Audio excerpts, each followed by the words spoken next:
ठीक है सब बच्चे? चलिए तो टॉपिक स्टार्ट करेंगे दोबारा से। और टॉपिक चल रहा था बेटा कौन सा? बेटा टॉपिक चल रहा था हमारा इन्वेंट्री वैल्यूएशन के साथ। इन्वेंट्री वैल्यूएशन लास्ट क्लास में क्या बताया मैंने आपको? इन्वेंट्री वैल्यूएशन में मैंने ये कहा बेटा आपसे कि either it can be a case of early stock taking or it can be a case of late stock taking। तो क्या करेंगे? मेरे को यहाँ पर फिजिकल स्टॉक दिया हुआ था 23 मार्च का, मान लेते हैं ये दिया हुआ है फिजिकल स्टॉक यहाँ पर 23 मार्च का। मुझे 31 मार्च के बुक वैल्यू ऑफ स्टॉक पर पहुंचना है बेटा, ठीक है? क्योंकि बैलेंस शीट में 31 मार्च की वैल्यू दिखानी है। तो मैंने क्या कहा आपसे? मैंने कहा बेटा इसमें काम करना, जितना भी इनफ्लो है गोडाउन में, जितना स्टॉक आया गोडाउन में, जितना स्टॉक आया बेटा उसको ऐड करते जाना, और जितना माइनस हुआ, आउटफ्लो हुआ, उसे माइनस करते जाना। बेटा जरा बताना कहां पहुंच जाओगे? बेटा कहां पहुंचोगे? बेटा इस तारीख के फिजिकल स्टॉक पर पहुंच जाओगे। अब ऐसी कुछ एडजस्टमेंट हो सकती है जिसकी वजह से फिजिकल स्टॉक और बुक वैल्यू ऑफ स्टॉक में फर्क हो। तो बेटा क्या करिएगा? यहां बनाइएगा एक रिकंसिलिएशन स्टेटमेंट, और फिर कहां पहुंच जाएंगे? बेटा बुक वैल्यू पर पहुंच जाएंगे। और ये वो वैल्यू है जो अल्टीमेटली बैलेंस शीट में आने वाली है। बेटा क्लियर है? उसने क्या किया हुआ है, चाहे वो स्टडी मटेरियल है या पास्ट ईयर के क्वेश्चंस हैं, उसने क्या किया वहां पर चैलेंज ये है कि यहां से शुरू करके सीधा यहां पर पहुंचे हैं। वो समझना बड़ा कठिन है कि भाई क्यों प्लस किया, क्यों माइनस किया। तो इसलिए हम क्या करेंगे? हम क्या करेंगे बेटा? पहले फिजिकल से फिजिकल पर ही पहुंचेंगे। बेटा क्लियर है? और फिर यहां से बुक वैल्यू ऑफ स्टॉक तक का सफर तय करने वाले हैं। बेटा क्लियर रहेगा बात? ये एक क्वेश्चन दिया था, that is the best example. जरा उस क्वेश्चन को देखिए मेरे साथ साथ। बेटा ट्राई किया क्या? लो बेटा बताना पेज नंबर कौन सा था? 68। लो जी क्वेश्चन नंबर 18 देखिए जरा एक बार मेरे साथ। This is the best example, question number 18। बेटा देख रहे हैं ना? The stock taking of messrs RDX. Oh my God इतना खतरनाक नाम। बेटा घबराने की जरूरत नहीं है। आरडीएक्स का स्टॉक टेकिंग ईयर एंड हुआ 31 दिसंबर, स्टॉक टेकिंग हुई 6 जनवरी। बेटा केस कौन सा हो गया? स्टॉक टेकिंग का when the value of stock is found to be, बेटा जरा बताना स्टॉक की वैल्यू कितनी दे रखी है? बेटा क्या दिया हुआ है आपको? ये आपको दे दिया फिजिकल स्टॉक। कब का दिया बेटा? 6 जनवरी का। How much? 35। क्लियरली अगर हम बात करें तो बेटा ये कैसे रिएक्ट करेगा? बेटा क्लोजिंग जैसा दिया हुआ है। चलिए ठीक है, आगे आए बेटा। Sales during the period from 1 January to 6 जनवरी 3000। बेटा क्या करेंगे? इसमें ऐड करेंगे कॉस्ट ऑफ गुड्स सोल्ड। बेटा बोलो सेल कितनी है? 3000। और जीपी रेट कितना है? 30% ऑन टर्नओवर है। इस पर सीधा 30% लग जाएगा। ये लो जी 2100 रुपए। बेटा ठीक है? भाई इन 6 दिनों में माल बेचा तो स्टॉक का आउटफ्लो हुआ होगा, मैंने वापस रिवर्स कर दिया। आगे and goods Saint on approval 2000 रुपए वाला। बेटा जरा बताना, ये वापस ऐड बैक कर दें। गुड्स ऑन अप्रूवल, मैंने अप्रूवल पर माल भेजा, बेटा कितनी वैल्यू थी इसकी? 2000। फिर से इसमें भी जीपी होगा 30% का, 600। कितना रहा बेटा? देख के बताओ समझ में आ रहा है कि नहीं आ रहा है? ये भाई जैसे मेरे को करना क्या है देखना जरा, यहां का स्टॉक दिया हुआ है 6 जनवरी का, वापस पहुंचना है 31 मार्च को, 31 दिसंबर को। तो बेटा जितना जितना आउटफ्लो हुआ वो वापस ऐड बैक कर देंगे कि नहीं करेंगे? भाई यहाँ के स्टॉक पर पहुंचना है तो ये सेल घटाने के बाद ही तो स्टॉक आया है। बोलो हाँ। अप्रूवल पर माल दिया था यहाँ पर कहीं, उसके बाद ही तो ये स्टॉक है, तो यहाँ पर पहुंचना है, वापस ऐड करना पड़ेगा। बेटा क्लियर है? आगे आओ।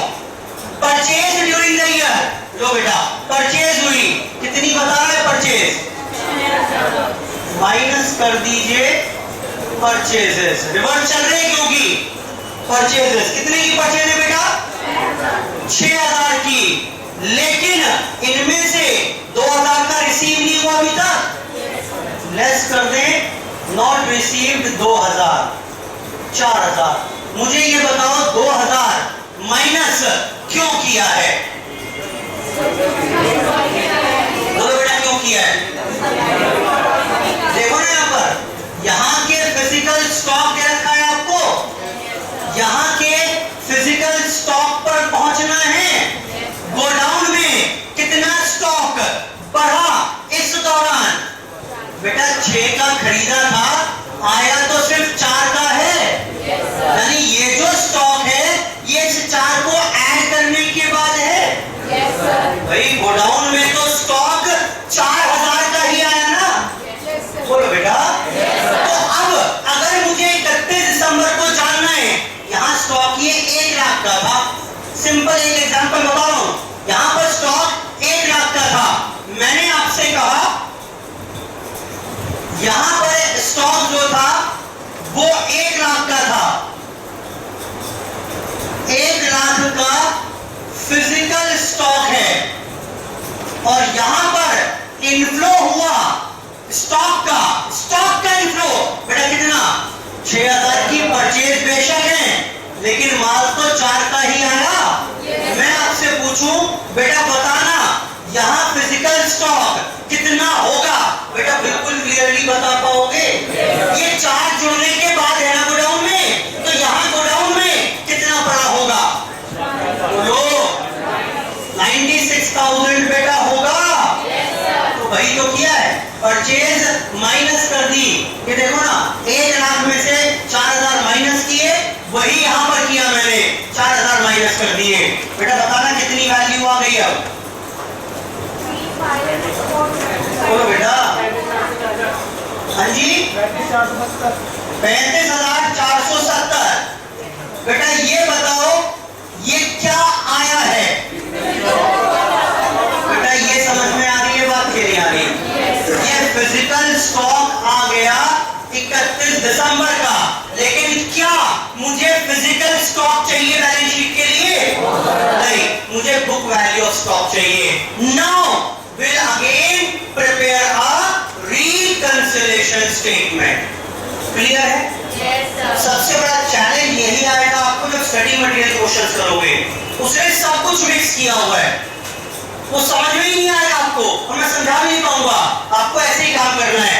जरा मेरे साथ अब थोड़ा मदद करिए, how to prepare the reconciliation statement. आओ जी बेटा सुनो डालना से लो, मेरे साथ जरा रिकंसिलिएशन स्टेटमेंट बनवाइए आप। पहला पॉइंट ये लो, गोडाउन में क्या इंपैक्ट पड़ेगा और बुक्स में क्या इंपैक्ट पड़ेगा, इन पॉइंट्स का। बेटा सेल की मैंने 3000 का माल बेचा, जिसकी कॉस्ट 2100 रुपए थी। बताओ मेरे गोडाउन पर क्या फर्क पड़ा होगा और मेरी बुक्स में क्या फर्क पड़ा होगा? बोलो। हाँ जी बेटा, गोडाउन से माल गया 2100 का, किताबों से भी माल गया 2100 का। इस पॉइंट का कोई फर्क ना पड़ेगा फिजिकल और बुक वैल्यू में।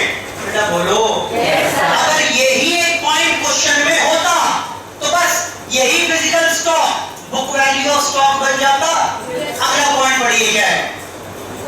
अप्रूवल पर माल भेजा, ध्यान से सोच के बताना। इस पॉइंट के वजह से बुक्स में क्या प्रभाव पड़ा और गोडाउन में क्या प्रभाव पड़ा। गोडाउन से माल निकल गया, बोलो हाँ। कितने का बेटा? 2000 का माल नहीं निकला, 2000 तो वैल्यू है, उसमें प्रॉफिट की लोडिंग भी तो है, बोलो बेटा हाँ। 1400 रुपए, बेटा यही तो था। गोडाउन से माल निकला 1400 का, बुक से कितने का निकला? बुक से कितने का निकला? बोलो बेटा बोलो। बेटा बुक से कोई स्टॉक नहीं निकला है। क्या बात कर रहे हो सर? बुक से क्यों नहीं निकला? बेटा बेचा कहां अभी? भेजा है अभी। बोलो बेटा। ओनरशिप रिमेन्स विद मी, मालिक मैं ही हूं, मेरी किताबों में ही स्टॉक आएगा। कोई सेल की एंट्री अभी नहीं हुई है। आई होप ठीक है बात। ओहो, इस पॉइंट ने प्लीज अब बताओ मुझे मैं क्या करूं? मेरी बेस बुक फिजिकल बुक्स हैं, फिजिकल स्टॉक है। फिजिकल में ऐसा क्या करूं कि किताब बुक जैसा बन जाए? बेटा क्लियर है? ऐड करके दिखाएंगे क्या? Goods with customer. बेटा बोलो। गुड्स विद कस्टमर कितने का आएगा ये? Goods with customer. Goods with customer 1400 plus कर दिया। बेटा आखिरी पॉइंट देखना जरा एक बार। परचेजेस बताओ बेटा।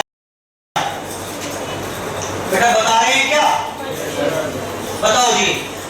परचेजेस की मैंने 6000 की और 2000 का माल अभी रिसीव नहीं हुआ। ओहो, जरा बताओ इस पॉइंट का क्या इंपैक्ट पड़ेगा? इस पॉइंट का क्या इंपैक्ट पड़ेगा मेरी गोडाउन पर और मेरी बुक्स में? गोडाउन का स्टॉक बढ़ा कितने से, लेकिन किताबों में स्टॉक बढ़ा कितने से? ओह, तो बेटा हम क्या करें? 2000 कर दें। आपने ना खामा का काम बढ़वा दिया। क्यों बेटा? सर देखो यहीं पर पहले 2000 माइनस कराया, ऊपर नीचे प्लस करा रहे हो। ये 1400 यहाँ पर भी लिखा है। हाँ बस जब सब जन नहीं बात बेटा, ऐसे ही करना है आपको। बेटा क्लियर है बात? 1400 क्या है बेटा? ये गुड्स एंड ट्रांजिट। तो ये स्टॉक है जो बैलेंस शीट में आएगा। How much? 30 is the book value of stock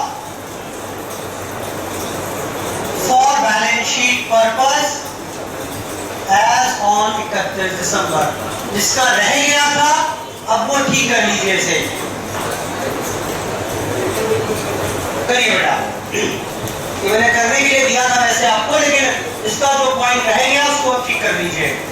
खत्म हो गई चर्चा।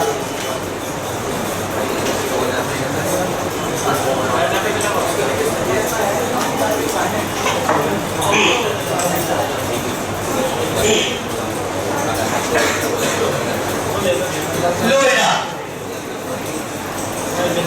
बेटा फटाफट से कर रहे हैं इसको।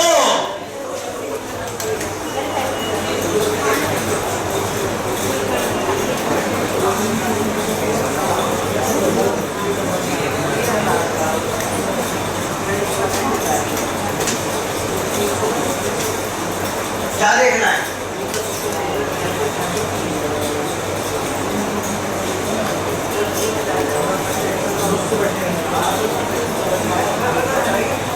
लो जी, पहले फिजिकल स्टॉक पर पहुंचे और एक बार जब ये फिजिकल स्टॉक आ गया तो उस फिजिकल स्टॉक से रिकंसिलेशन करने के बाद हम पहुंच गए बेटा बुक वैल्यू ऑफ स्टॉक पर, जो अल्टीमेटली बैलेंस शीट में आने वाला है।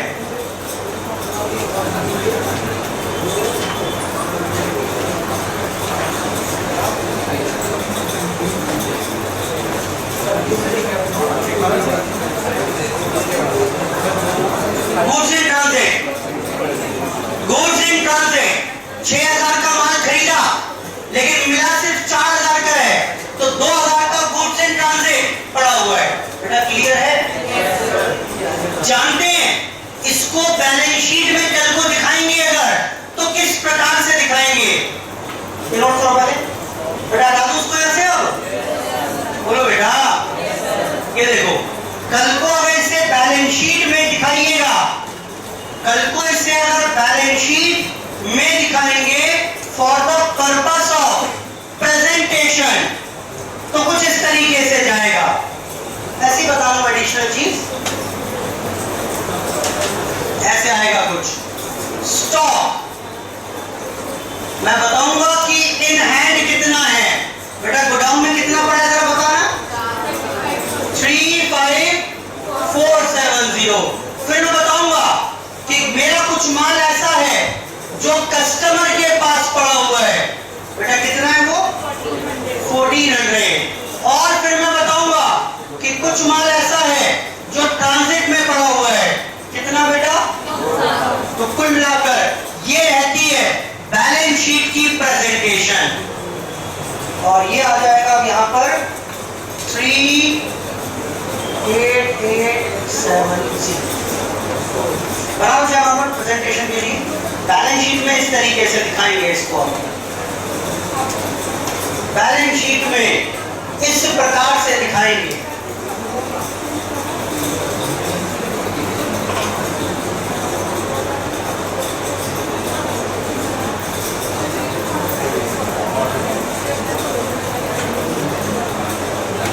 नोट करें बेटा।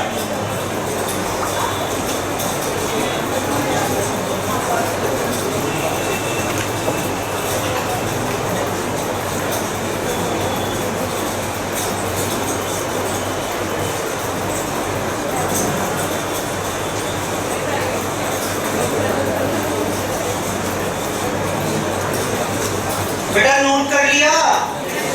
चलिए कुछ और सीखते हैं।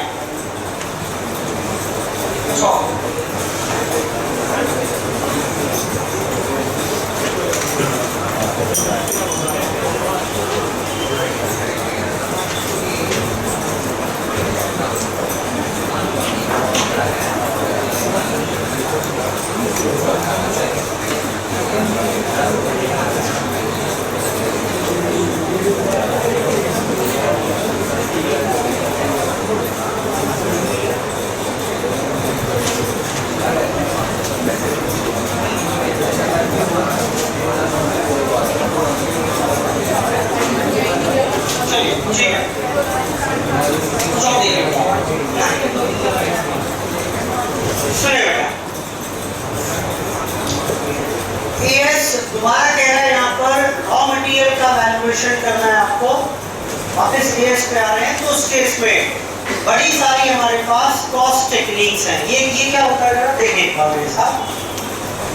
मैंने आपसे कहा मेरे पास यहाँ पर 1 जनवरी को हमने 200 यूनिट परचेज की रॉ मटेरियल की एट द रेट ऑफ ₹10। 5 तारीख को फिर से 500 यूनिट परचेज की एट द रेट ऑफ ₹, कुछ शायद महंगा रेट हो गया, ₹12। 5 तारीख के बाद 8 तारीख को 400 यूनिट परचेज की मैंने एट द रेट ऑफ 11। 15 तारीख को 300 यूनिट फिर परचेज की हमने eight the rate of let's say 13। ये अलग अलग डेट पर अलग परचेजेस हम करते जा रहे हैं। मान लेते हैं पूरे महीने की परचेज मैंने आपको दे दी। बेटा बताना कुल मिलाकर कितनी परचेज हो गई है? बोलो बेटा, कुल मिलाकर कितनी यूनिट परचेज कर ली हमने? ये बेटा 1400 यूनिट्स परचेज कर ली हमने। रॉ मटेरियल की पूरे महीने में 1400 यूनिट मैंने खरीद डाली। अब बेटा this raw material is further used for manufacturing. मैंने इसमें से इशू कर दिया लेस, मैंने इसमें से लेट्स से 800 यूनिट बेटा इशू कर दिया। जरा बताना कहां इशू किया होगा? बोलो बेटा, कहां इशू किया होगा, कहां भेजा होगा? ये देखो, ये बेटा क्या है जानते हो? ये तो है मेरा बेटा गोडाउन। क्लियर है बात? गोडाउन में माल खरीदते जा रहे हैं, रखते जा रहे हैं। अब इसके बाद बेटा डिमांड कहां से आएगी? डिमांड कहां से आएगी बेटा? डिमांड आएगी बेटा यहां से। ये क्या है बेटा? ये है मेरी फैक्ट्री जहां मैन्युफैक्चरिंग होती है। बोलो बेटा। अब मैंने ये 600 यूनिट बेटा यहां इशू कर दी। बोलो बेटा, विजुअलाइज कर पा रहे हो ना क्या हुआ? ये the raw material is purchased at different rates. Purchase करते गए और एक लॉट 800 यूनिट का मैंने इशू कर दिया फैक्ट्री में फॉर मैन्युफैक्चरिंग। मेरे पास गोडाउन में रॉ मटेरियल कितना बचा हुआ है? बोलो बेटा, कितना बचा हुआ है? 600 यूनिट बचा हुआ है। क्लियर बात? ये बात आती है ये जो 600 यूनिट का क्लोजिंग स्टॉक बचा हुआ है रॉ मटेरियल का, इसको किस रेट पर वैल्यू करेंगे? क्योंकि मुझे क्लोजिंग स्टॉक की वैल्यू निकालनी है। क्लोजिंग स्टॉक की क्वांटिटी तो पता चल गई आपको 600 यूनिट। मेरा सवाल ये है कि किस रेट पर वैल्यू करेंगे? क्या इसे 10 रुपए पर वैल्यू करें, या 12 रुपए पर वैल्यू करें, या 11 पर वैल्यू करें, या 13 पर वैल्यू करें? आपको सवाल समझ में आ रहा है कि नहीं आ रहा है मेरा? बताओ देखा, ये बात समझ में आ रही है कि नहीं आ रही है? ये बताइए बस। प्रॉब्लम सॉल्व होनी चाहिए, सॉल्यूशन तो निकाल ही देंगे इसका। बताओ जी देखा, अलग अलग रॉ मटेरियल परचेज किया अलग अलग डेट पर, फिर कुछ रॉ मटेरियल इशू कर दिया फैक्ट्री में। बचा हुआ है मेरे पास 600 यूनिट। यहां तक कोई चैलेंज नहीं है। 600 यूनिट बचा हुआ है, कोई दिक्कत नहीं है। पॉइंट ये कि इसका वैल्यूएशन करना है, क्योंकि बैलेंस शीट में रॉ मटेरियल दिखाना है। तो इसको किस रेट पर दिखाएंगे? बोलो बेटा, किस रेट पर दिखाएंगे? तो AS2 कहता है हमारे पास बड़े सारे तरीके हैं। हमारे पास इसको वैल्यूएशन करने के बड़े सारे तरीके हैं। पहला, सबसे पहले AS ने कहा कि आपको अगर रॉ मटेरियल का वैल्यूएशन करना है तो सबसे पहले यूज करेंगे स्पेसिफिक। सबसे पहले यूज करेंगे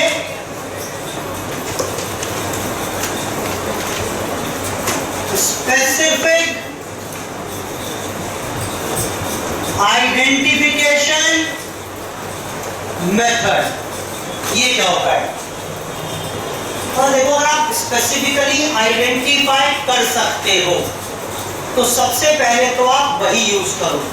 सर मतलब देखो, मैंने क्या किया, मान लेते हैं शर्ट की फैक्ट्री है हमारी। हमने 200 मीटर कॉटन लिया at the rate of 100। Purchase है ये मेरी। 100 मीटर सिल्क परचेज किया at the rate of 150। 300 metre मैंने लेट्स से पॉलिस्टर परचेज किया at the rate of 140। Clear है? बोलो बेटा। शर्ट की फैक्ट्री है, शर्ट बनाते हैं तो अलग अलग थान, मैंने जो पूरे पूरे बंडल होते हैं कपड़े के थान वो खरीदे मैंने, 200 मीटर वाला, 100 मीटर वाला, 300 मीटर वाला। बेटा समझ में आ रही है बात? कुल मिलाकर कितना हो गया? 600 मीटर हो गया। मैंने इसमें से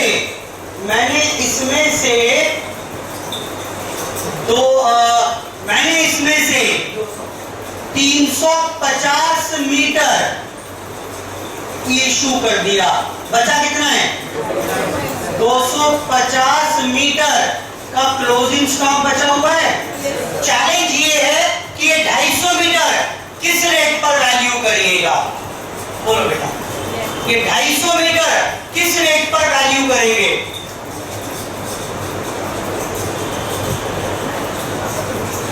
$250 मीटर किस रेट पर वैल्यू करेंगे?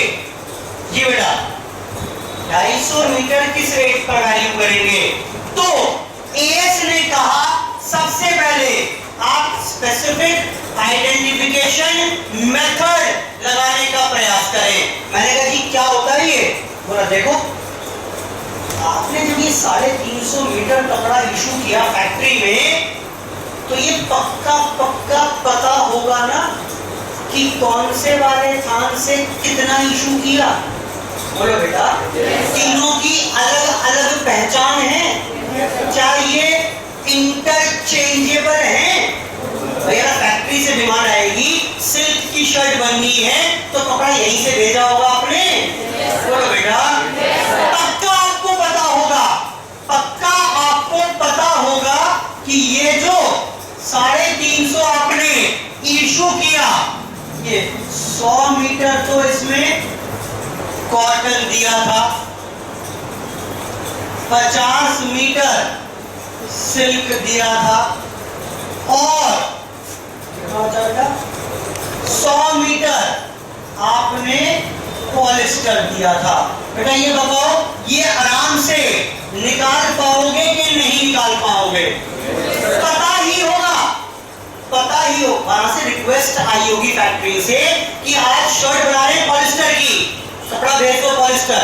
ये क्योंकि आइटम्स इंटरचेंजेबल नहीं है, सबकी अपनी पहचान है कि नहीं है? yes, बोलो बेटा।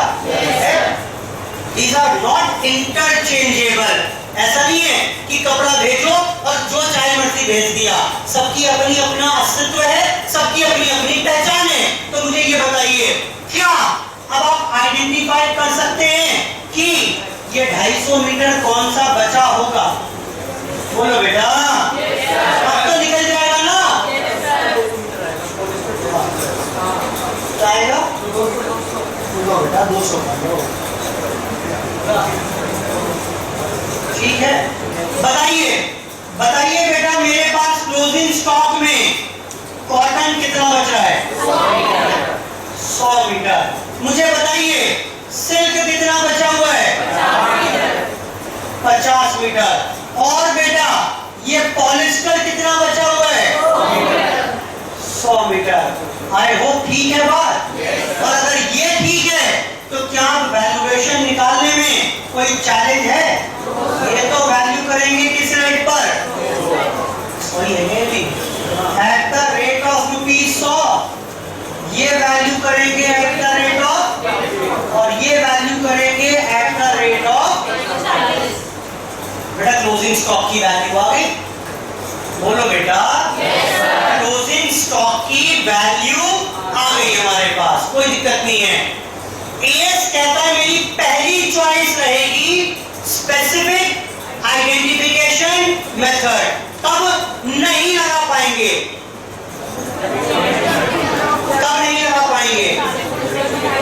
सारे आइटम सेम, सारे कपड़े के थान एक जैसे हैं। क्लियर है बात? इंटरचेंजेबल नहीं, इंटरचेंजेबल है। वहां से रिक्वायरमेंट आई, रिक्वेस्ट नोट आया, 200 मीटर कपड़ा भेज दो। कुछ यहां से काट दिया होगा, कुछ यहां से, पता ही नहीं। आप स्पेसिफिकली आइडेंटिफाई नहीं कर सकते। क्लियर है बात? तब ये मेथड पिट जाएगा। सर फिर क्या करें? एएस ने दूसरे रास्ते सुझाए हैं, लेकिन पहले बात समझ में आती है कि नहीं आती? कब लगा पाएंगे इस मेथड को? जब इंटरचेंजेबल ना हो, और in case of second, in case of high value items, अगर आइटम्स की वैल्यू महंगे आइटम है। देखिए होता क्या है, महंगे आइटम, मान लेते हैं आप कार के शोरूम में जाइए, वहां 5 कार खड़ी हैं, पांचों देखने में एक जैसी हैं, बोलो बेटा एक जैसी है, कलर भी सेम है, मॉडल भी सेम है, लेकिन सबका अलग अलग चेसिस नंबर होता है, इंजन नंबर अलग होगा। तो आपको पता होगा ना कि मैंने मान लेते हैं एग्जांपल 1 2 3 कार खरीदी है, आपने जब कार बेची तो कौन सी वाली बेची होगी, बेशक तीनों देखने में सेम है, आप आइडेंटिफाई कर पाओगे कि नहीं कर पाओगे? कर पाओगे। सबका अलग अलग चेसिस नंबर, इंजन नंबर होता है। जनरली महंगे आइटम्स में होता है ऐसा। जो हाई वैल्यू आइटम्स हैं वो बेशक देखने में एक जैसी हो, लेकिन सबका कोड अलग अलग होता है। बेटा क्लियर है? तो वहां भी पता है मुझे। अच्छा, जो कार मैंने बेची है, एक तो ये वाली बेची है मैंने, बोलो बेटा, और एक जो कार बेची है वो इस चेसिस नंबर की बेची है, तो इसका मतलब बची हुई कौन सी है? बेटा स्पेसिफिकली आइडेंटिफाई कर पा रहे हो? ठीक। तो यहां पर अगर हम बात करें, सबसे पहली चॉइस रहेगी मेरी स्पेसिफिक आइडेंटिफिकेशन मेथड। कब लगाएंगे इसको? In case of high value items and in case of items which are not interchangeable। देखिए जरा, specific identification method, वहीं पे ऑपोजिट साइड में लिख रहे हैं।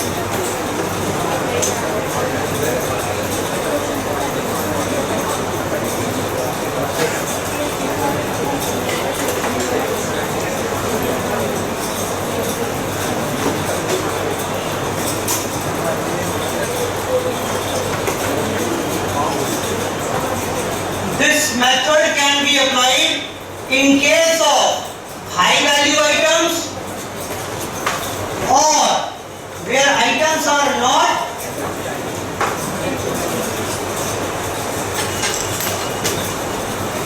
interchangeable. Where items are not interchangeable. Where items are not interchangeable. सबकी अपना अपना अस्तित्व है, सबकी अपनी अपनी पहचान है, तो उस केस में आप ये मेथड लगा पाइएगा। सर अगर ऐसा ना हो, छोटी मोटी वैल्यू वाली आइटम है और सारी एक जैसी है, तो हम क्या करेंगे? एएस ने क्या कहा? एएस ने कहा अगर ऐसा है तो उस केस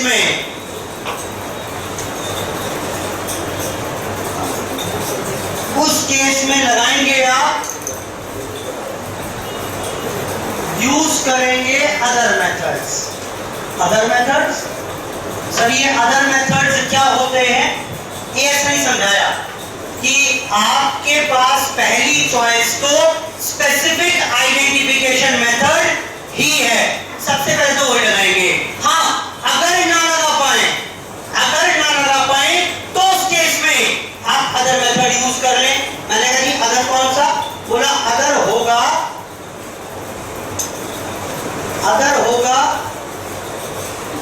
फीफो। बेटा फीको समझते हैं क्या होता है? क्या है बेटा ये? First in first out method, first in first out. और बेटा दूसरा कौन सा होगा? दूसरा रहेगा बेटा यहां पर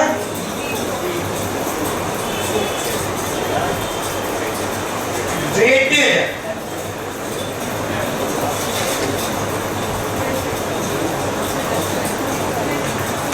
एवरेज मेथड।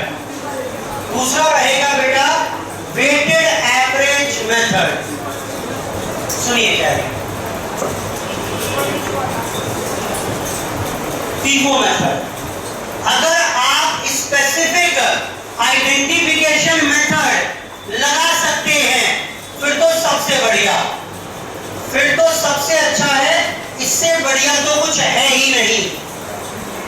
लेकिन प्रॉब्लम ये आ रही है सर हमें पता नहीं कि ये जो मैंने 800 यूनिट इशू की है ये कौन से वाले लॉट में से इशू की है।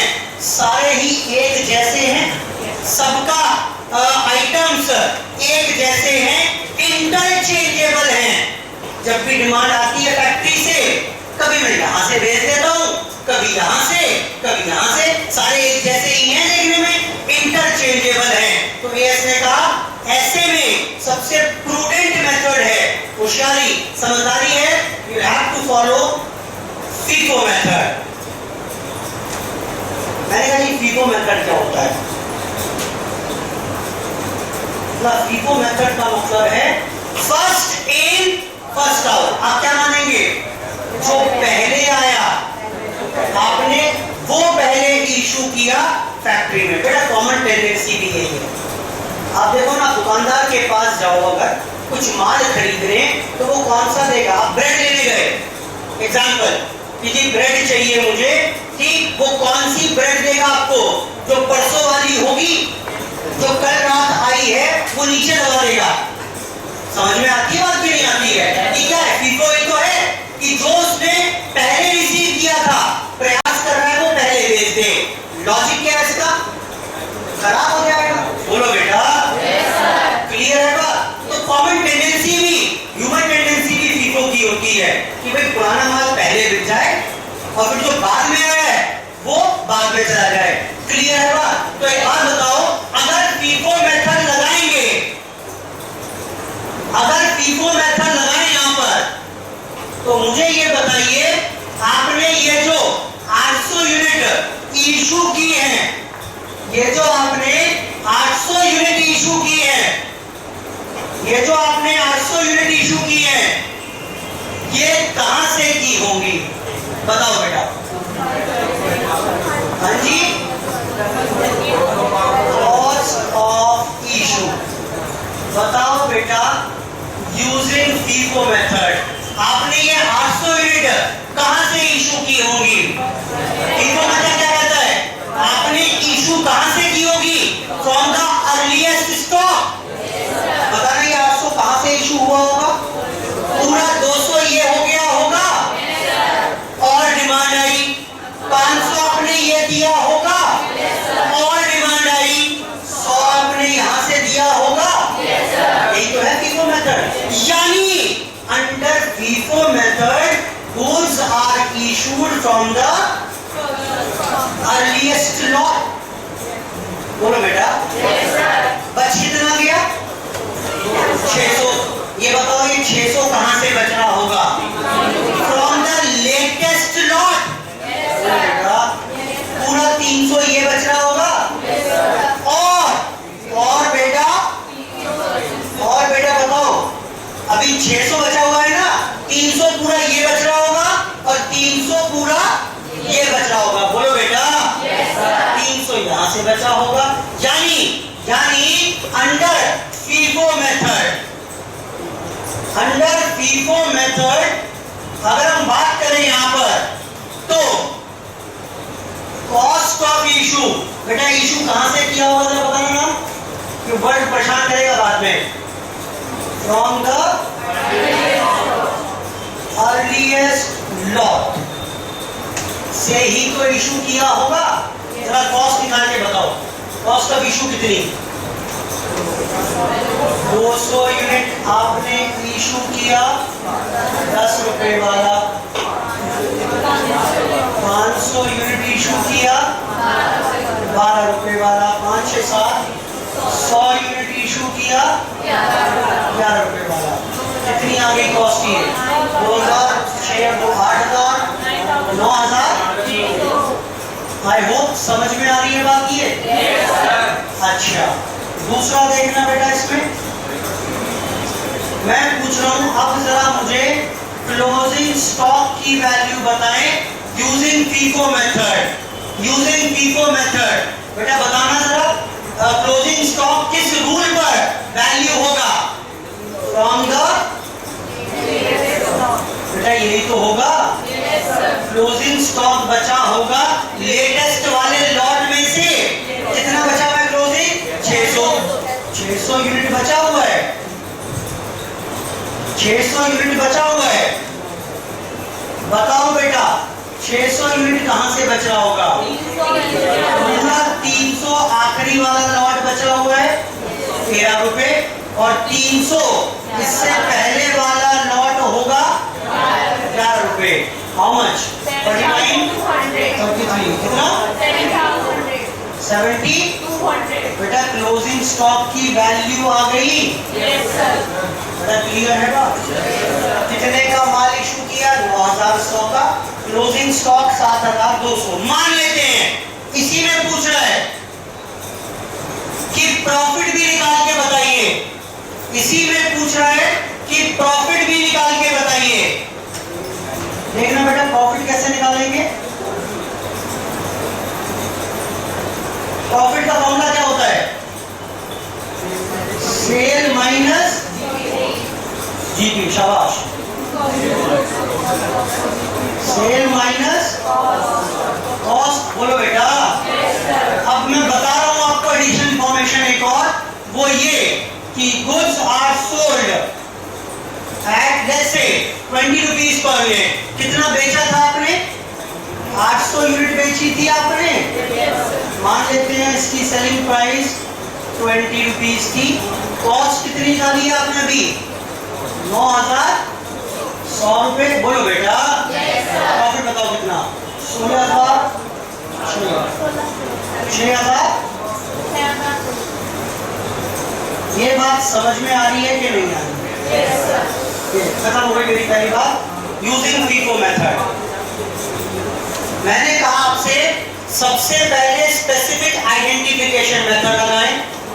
मैंने पूरे प्रयास कर लिए सर, पिट गया, नहीं लगा पा रहा, तो उस केस में क्या लगाएंगे?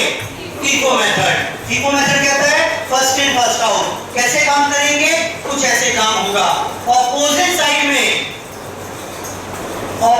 साइड में डाली हेडिंग स्पेसिफिक आइडेंटिफिकेशन मेथड। ये लिख दिया था आपने क्या? ये एग्जांपल कॉपी करें पहले, स्पेसिफिक आइडेंटिफिकेशन मेथड का, क्योंकि हम स्पेसिफिकली आइडेंटिफाई कर पा रहे हैं। 350 मीटर इशू बताया था मैंने, तो क्लोजिंग स्टॉक आप डिटरमिन कर पाए कौन कौन सा कितना बच रहा होगा। करो जी से नोट पहले।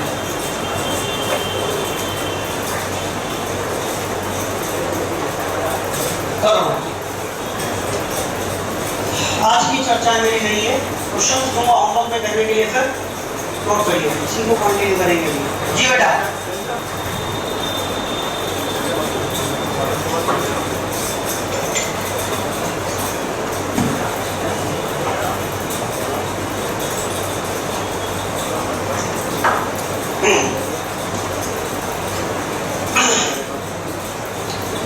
बड़ा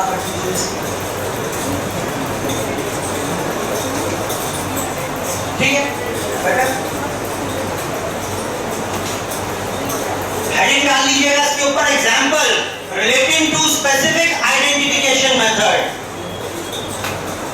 अलग अलग परचेजेस की मैंने, ये अलग अलग परचेजेस थी मेरी,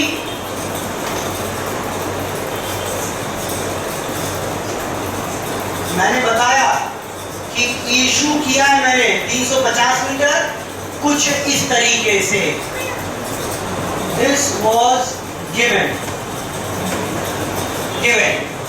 तो क्लोजिंग स्टॉक जो 250 मीटर बचा हुआ है वो इस रेट का इतना बचा होगा।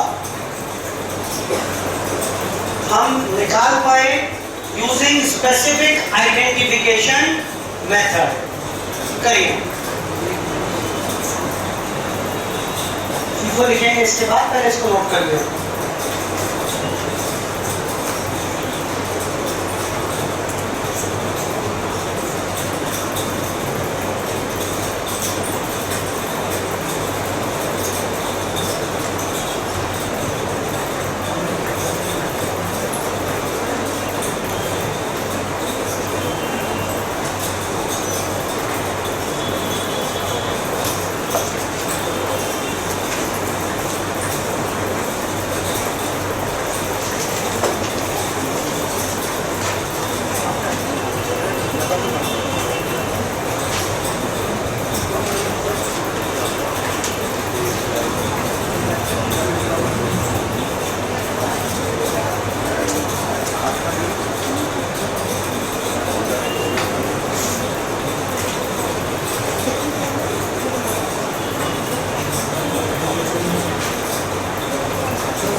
FIFO मेथड, और ये उसका एग्जांपल नोट करिए आप।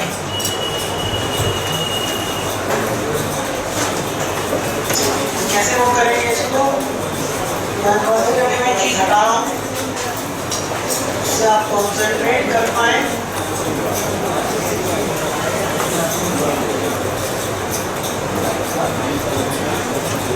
ये तो मेरा क्वेश्चन हो गया यहाँ पर। एग्जाम्पल नोट करिए, एग्जाम्पल अरे एग्जाम्पल नोट कर लीजिए बेटा। ये एग्जाम्पल है और फिर हमने FIFO मेथड से ये सारे वेरिएबल्स निकाले। इसी क्वेश्चन को दोबारा भी सॉल्व करूंगा किसी और मेथड से। FIFO मेथड से काम किया है। एग्जाम्पल कॉपी कर लीजिए, एग्जाम्पल काम आएगा। तो दिख रहा है कि दिख रहा है? मैंने एग्जाम्पल ही कॉपी कर लो, कोई बात नहीं। आपको दिख रहा है? लो जी, मैंने एग्जाम्पल ही नोट कर लो, ये फिगर मिल जाएगी आपको। फिर इसके बाद हम बात कर लेंगे FIFO मेथड। पहले मैं दिखाएंगे FIFO मेथड आपको, अपने आप करो। ये और बढ़िया बात हो गई है। ये इस क्वेश्चन को करो, FIFO मेथड से कॉस्ट ऑफ इशू निकालो कि जो माल इशू किया वो कितने का था, फिर क्लोजिंग स्टॉक निकालो, फिर प्रॉफिट निकालो, ये मानते हुए कि 20 रुपए प्रति यूनिट के हिसाब से बेचा गया था। करिए बेटा, कुछ समय आपके लिए, उसके बाद मैं करूंगा। एग्जाम्पल छोड़ दिया मैंने आपके लिए। करिए इसको FIFO मेथड से, first in first out. AS2 कहता है सबसे पहले स्पेसिफिक आइडेंटिफिकेशन मेथड यूज करेंगे। अगर वो मेथड यूज ना कर पाए तो उस केस में आप अदर मेथड्स पर आइए। मैंने पूछा अदर कौन से, तो बोला अदर में एक तो होता है FIFO मेथड और एक होता है वेटेड एवरेज मेथड। तो FIFO मेथड की बात मैंने कर ली आपके साथ, समझा दिया मैंने। करो से खुद से, बजाय कॉपी करने के। एग्जाम्पल लिख लो और खुद से मुझे FIFO मेथड करके बताइए। कॉस्ट ऑफ इशू, बेटा इशू कहां से करेंगे? From from the earliest stock. और बेटा क्लोजिंग स्टॉक कहां से बचेगा? From the latest stock. ये वर्ड ध्यान रखिएगा, अर्लीस्ट और लेटेस्ट इंपॉर्टेंट वर्ड्स हैं।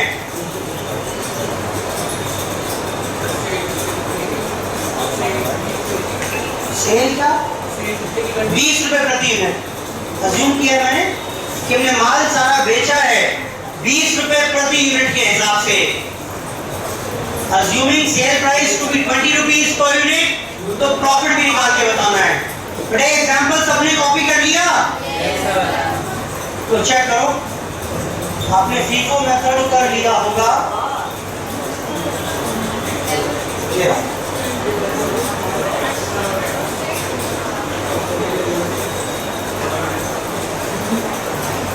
देखो बेटा फीको मेथड, उस एग्जांपल के कॉरस्पॉन्डिंग फीको मेथड में कुछ इस तरीके से काम होगा।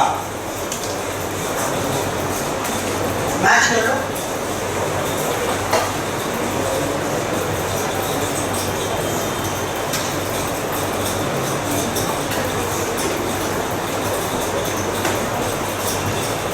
करिए नोट।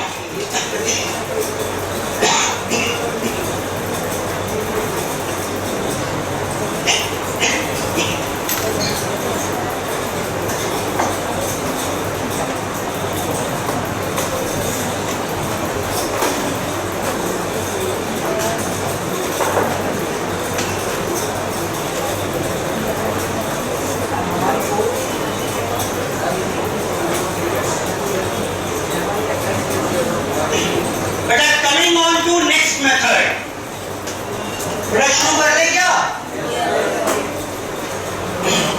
एक और मेथड है हमारे पास और वो है बेटा यहां पर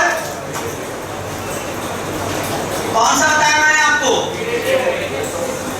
बेटा मेथड बताया मैंने आपको वेटेड एवरेज मेथड। बेटा ठीक है, लेकिन उससे पहले हमारे पास एक मेथड और भी है, वो है बेटा लीफो मेथड। क्या मतलब हुआ इसका? Last in first out. This method is not allowed by AS2।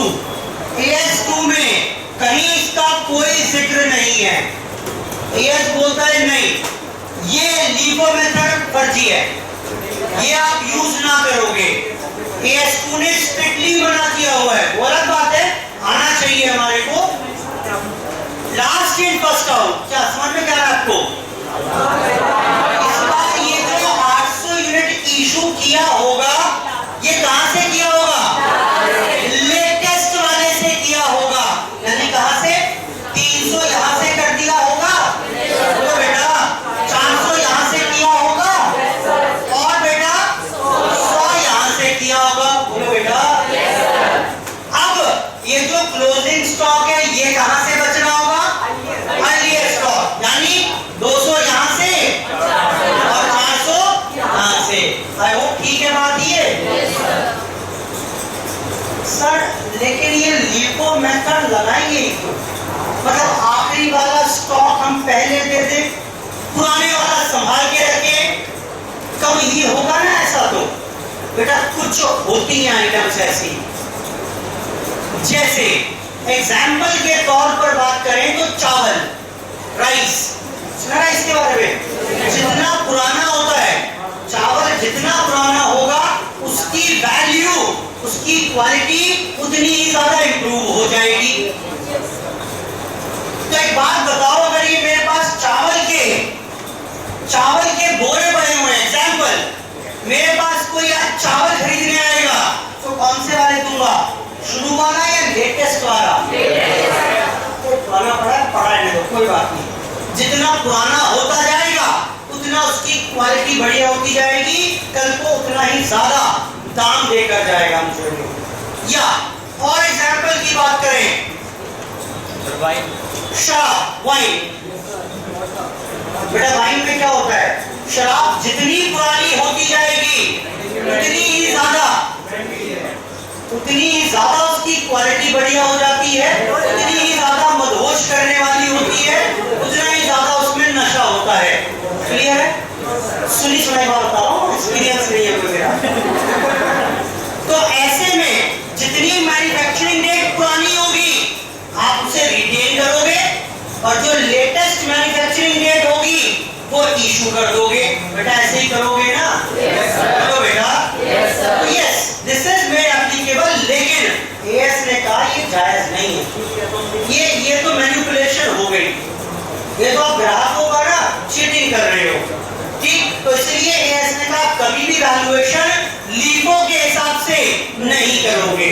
तो अलग बात है लीफो क्या होता है मुझे पता होना चाहिए, एग्जाम में पूछे जाने की संभावनाएं भी थोड़ी कम है, लेकिन स्टिल वी शुड नो कि व्हाट इज लीफो मेथड। तो जरा फटाफट से इसी एग्जांपल के बेसिस पर लीफो मेथड पकड़िए और मुझे कॉस्ट ऑफ इशू निकाल के बताओ। जो ये 800 यूनिट है उनकी कॉस्ट कितनी आएगी? बेटा कहां से इशू करोगे? बेटा कहां से इशू करोगे? From the latest stock. करके बताओ खुद से। फिर बेटा क्या करके बताओगे अगला काम? एक मुझे यहां पर निकाल के बताओ फिर क्लोजिंग स्टॉक जो कि 600 यूनिट का है। बेटा क्लोजिंग स्टॉक कहां से बचेगा? मैं ये शब्दों का ना बार बार इस्तेमाल करके आपको यूज टू करवा रहा हूं, ये काम आएगा क्योंकि फ्रॉम द अर्लीएस्ट स्टॉक। करो बेटा फटाफट से, दो चीज दिखा दो मुझे कि जो माल इशू किया उसकी वैल्यू कितनी, जो क्लोजिंग स्टॉक है उसकी वैल्यू कितनी, और सिमिलरली क्या और निकाल के बताओगे?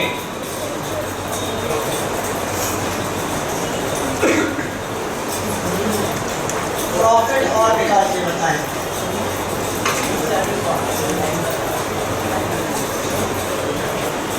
प्रॉफिट होता है जी सेलिंग प्राइस माइनस कॉस्ट, लेकिन selling price as 20 per unit मान लीजिएगा।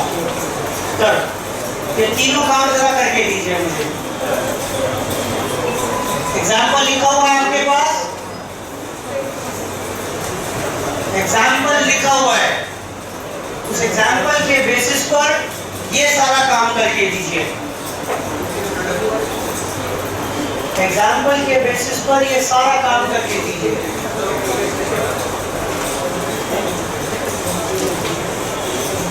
बेटा कर पाओगे? करो हो गया? चलिए बताएं बेटा कॉस्ट ऑफ इशू कितनी आएगी?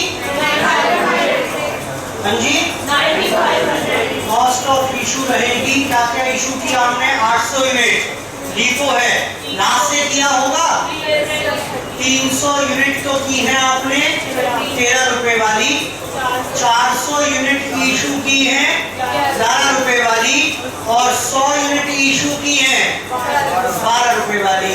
कुल मिलाकर वैल्यू कितनी हो गई? 9,500। क्लोजिंग स्टॉक निकालना है। अब 600 यूनिट कहां से बचा होगा? अर्लीएस्ट वाले में से 200 वाला पहला लॉट बचा हुआ है, और 400 वाला दूसरे लॉट में से बचा हुआ है 6800। अब यहाँ पर अगर हम बात करें तो कितना है प्रॉफिट? हमने इशू किया था कितना? 800 यूनिट, ये मानते हुए कि 20 रुपए के हिसाब से माइनस कॉस्ट कितनी है? 9,500। तो how much is the amount of profit? 6,000। 500 रुपये इसका profit. LIFO method, although this method is not allowed by AS2, AS2 मना करता है कि आप कभी भी LIFO मेथड का इस्तेमाल नहीं करेंगे, बट स्टिल हमने कवर कर लिया। बताओ बेटा, लास्ट पढ़ाएंगे वेटेड एवरेज मेथड, लास्ट पढ़ाएंगे बेटा, इसके बाद वेटेड एवरेज मेथड। समझिए, वेटेड एवरेज मेथड। बेटा इसका हटा दूं यहां से,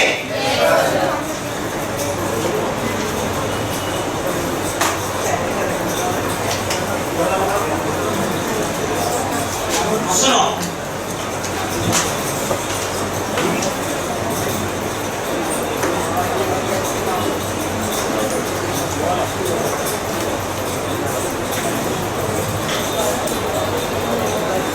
बड़ा ये क्वेश्चन था। ये अलग अलग डेट पर परचेज की, ये हमने यहां पर क्लोजिंग स्टॉक,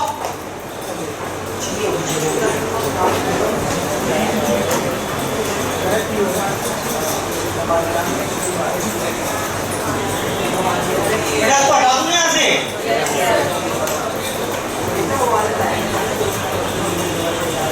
सुनिए ये मेथड क्या कहता है, वेटेड एवरेज मेथड बोलता है बेटा यहां पर कि आप एक काम करिए, आपको अगर स्टॉक की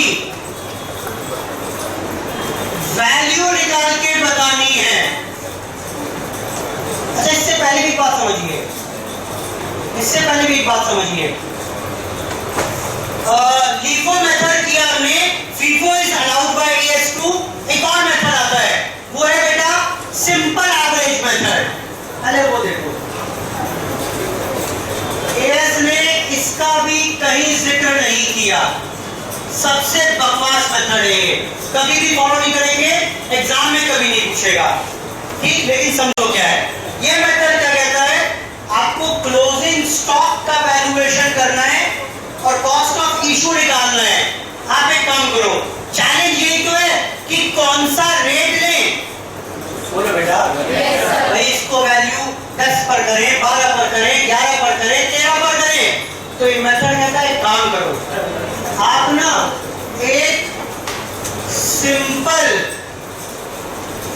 एवरेज रेट निकाल लो, जितने भी जब परचेज किया आपने, किस रेट पे परचेज किया था, 10, 12, बोलो बेटा, 11, 13, क्या इन चारों का एवरेज आ जाएगा? कितना? ये आएगा बेटा 11.5 रुपीज, यही आएगा ना, ये आ जाएगा 11.5 रुपीज। एवरेज रेट आ गया, बस AS बोल रहा है करना क्या है, जो भी आपका इशू है, जो भी आपने इशू किया या जो भी आपके पास क्लोजिंग स्टॉक है, इसी रेट पर वैल्यू कर दीजिए। देखना जरा, अब कॉस्ट ऑफ इशू निकालना है आपको, कितना इशू किया था, इसको भी वैल्यू कर दो एवरेज रेट पर। क्लोजिंग स्टॉक है आपके पास 600 यूनिट, इसको भी इशू कर दो इसी रेट पर, खत्म। सिंपल एवरेज मेथड सबसे बकवास है, कोई रियलिटी वाली वैल्यू ये आपको नहीं दे रहा, नोट करो फिर भी सिंपल एवरेज मेथड, कहीं बेटा सिंपल एवरेज मेथड।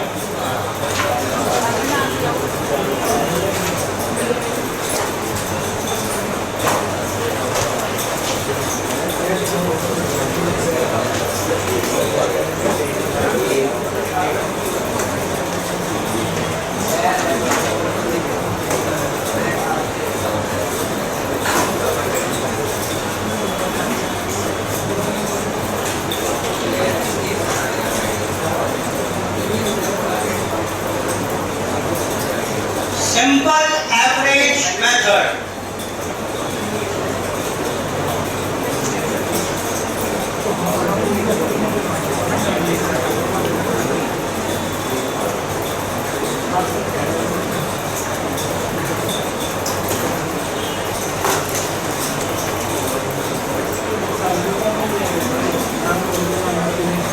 बेटा बढ़ेंगे आगे। इसी मेथड से इंस्पायर है हमारे पास वेटेड एवरेज मेथड। ज्यादा बेहतर है अराउंड बाय AS2 आल्सो। बेटा इसको हटा दें यहाँ से। देखो मुझे जगह यहीं पर चाहिए, इसको हटाऊंगा मैं। ये काम करते हैं।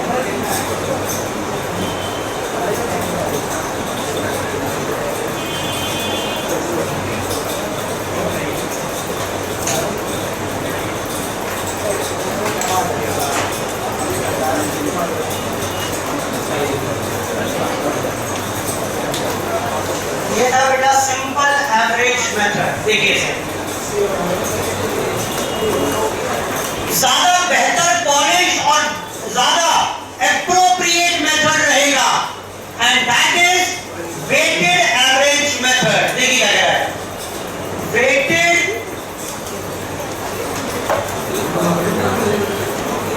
Average method. ये मेथड भी कहता है आप एक काम करिए, ये जो अलग अलग रेट हैं इनके बेसिस पर आप क्या कर रहे हैं, इस बार आप एक वेटेड एवरेज रेट निकाल लीजिए। यहां आपने क्या निकाला था, इस बार निकालेंगे वेटेड एवरेज। ये कैसे आता है, वैसे इसकी पूरा कॉन्सेप्ट हमारे पास जो स्टैटिस्टिक्स में फर्स्ट चैप्टर है वहां पर है, सिंपल एवरेज, वेटेड एवरेज। लेकिन फिलहाल के लिए अगर हम वेटेड एवरेज रेट की बात करें तो इसके लिए हमारे पास रहेगा total amount divide by total quantity. जरा बताना टोटल अमाउंट कितना स्पेंड किया हमने, बताओ बेटा। यहाँ कितना स्पेंड किया था, बोलो बेटा। यहाँ स्पेंड किए 2000। यहाँ बताओ बेटा, यहाँ बताओ, और यहाँ बताओ टोटल अमाउंट स्पेंड आ गया 8 या 12, 12 की 15, 16,300, 16,300। तो यहाँ पर फॉर्मूला हो गया मेरे पास वेटेड एवरेज रेट का 16,300 रुपए खर्च करके मैंने कितनी क्वांटिटी प्रोक्योर की, तो वेटेड एवरेज रेट क्या आ गया 11.64। सारी वैल्यूएशन इस रेट पर कर दे दीजिए, काम खत्म करो।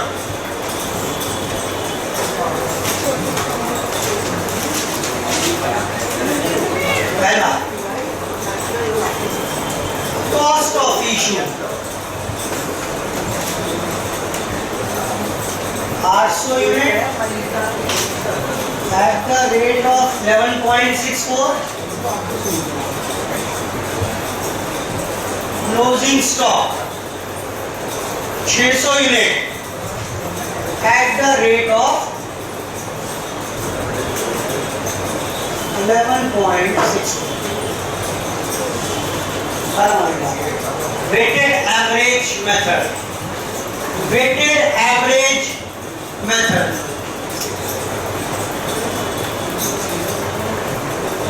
Weighted average method.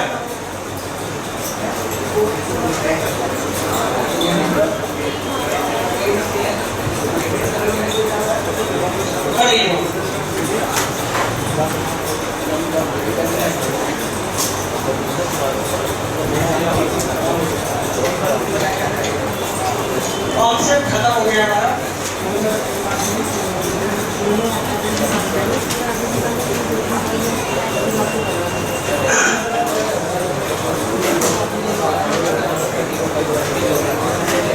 Question number 10, 11 दोनों आप होमवर्क में करके लाएंगे मेरे लिए।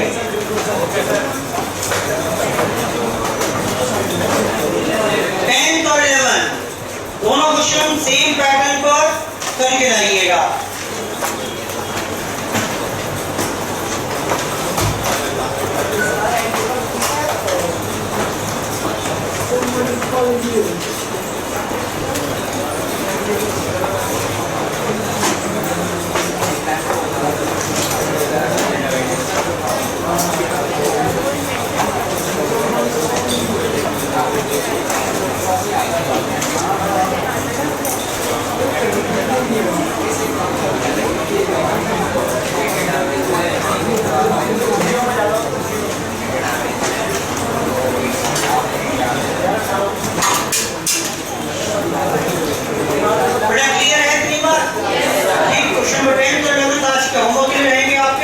और इसके आगे चर्चा शुरू करेंगे नेक्स्ट क्लास में। आज की चर्चा यहीं पर समाप्त। धन्यवाद।